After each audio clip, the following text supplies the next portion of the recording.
Ahli hukum pidana Albert Aris menegaskan bahwa seseorang yang disuruh melakukan tindak pidana tidak dapat diminta pertanggungjawaban pidana. Dan berikut wawancara selengkapnya dari jurnalis MGN Sisilia Sinabariba bersama ahli hukum pidana Albert Aris dan kuasa hukum Richard Eliezer Frederick.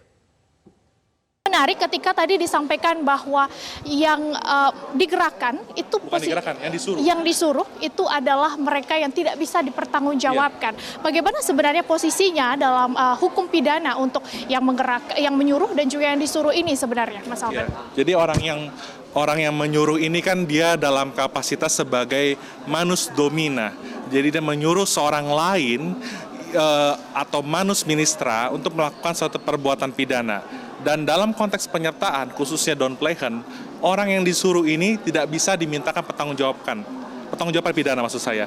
Baik karena terganggu jiwanya menurut pasal 44, baik karena daya paksa pasal 48, atau karena ada perintah jabatan menurut pasal 51 KUHP. Ada unsur-unsur yang menentukan apakah seseorang itu bisa dimintai pertanggungjawaban atau tidak, begitu? Begini, kalau bicara penyertaan sebenarnya itu bicara tentang perluasan pertanggungjawaban pidana. Kalau yang tadi saya sampaikan terakhir adalah karena dia melakukan perbuatan pidana karena adanya perintah jabatan. Dan perintah jabatan inilah yang menghapuskan elemen melawan hukumnya.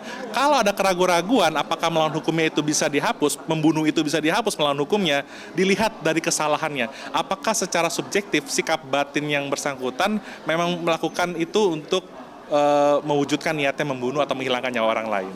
Artinya ada aspek lain di samping aspek normatif yang harus dilihat jika ragu apakah bisa dikenakan hukum, diminta pertanggungjawaban atau tidak. Oke, selain Mas Albert di sini, saya juga bersama Pak Frederick di sini, kuasa hukum dari Richard Eliezer.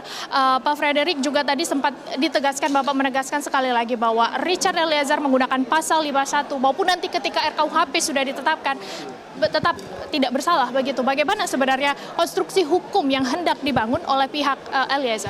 Baik, sebagai penasihat hukum tentu kami mengusahakan yang terbaik buat kepentingan klien kami. Karena itu kami pun menghadirkan ahli dan juga bukti-bukti yang mendukung usaha kami. Dan kami bersyukur baik ahli dari JPU, ahli dari kita, fakta-fakta persidangan semakin memperlihatkan saat ini bahwa seorang Richard Eliezer itu tidak punya kehendak bebas. Free will dia diterangkan oleh psikolog, baik yang diajukan oleh JPU maupun oleh kita, bahwa ketika dia itu disuruh menembak pada detik-detik itu, dia tidak lagi punya yang namanya free will.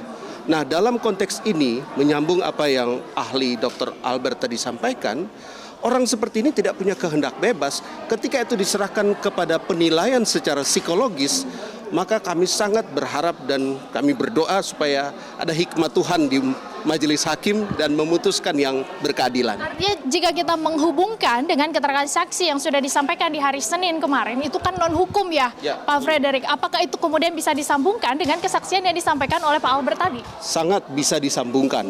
Tentu Pak Albert yuris.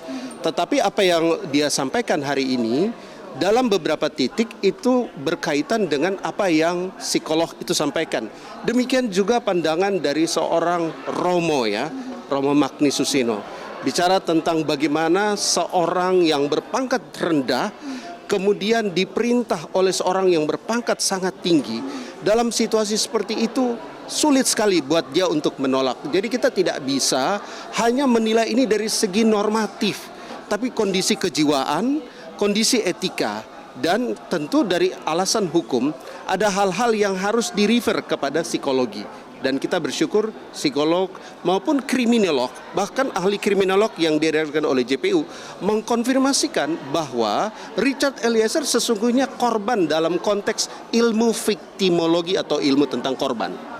Pak Frederick, sekali ke Pak Albert dulu, satu Pak terakhir, yang menjadi kekhawatiran kemudian terutama dari pihak kuasa hukum, saya mungkin tidak khawatir lagi gitu ya, ketika ini sudah RKUHP-nya sudah kemudian diberlakukan walaupun sebenarnya masih 3 tahun lagi, apakah sebenarnya pasal 51 ini masih berlaku di KUHP yang baru? Masih dong, jadi kan sebagai hukum positif pasal 51 KUHP masih berlaku ya. Terjemahannya itu belum terlalu pas, makanya di KUHP kita tegaskan bahwa yang dimaksud perbuatan yang diperintahkan dalam perintah jabatan tersebut adalah perbuatan dilarang. Tapi kalaupun nggak mengacu pada KUP baru, faith atau perbuatan dimaksud pasal 51 ini memang perbuatan melawan hukum. Karena itulah yang dihapuskan karena ada perintah jabatan, ada elemen melawan hukumnya gitu. Jadi nggak perlu dipertentangkan udah berlaku belum KUP baru, enggak. Tapi memang karena ini ada nilai-nilai hukum yang bisa digali. Terima kasih banyak Pak Albert, Pak Frederick. Terima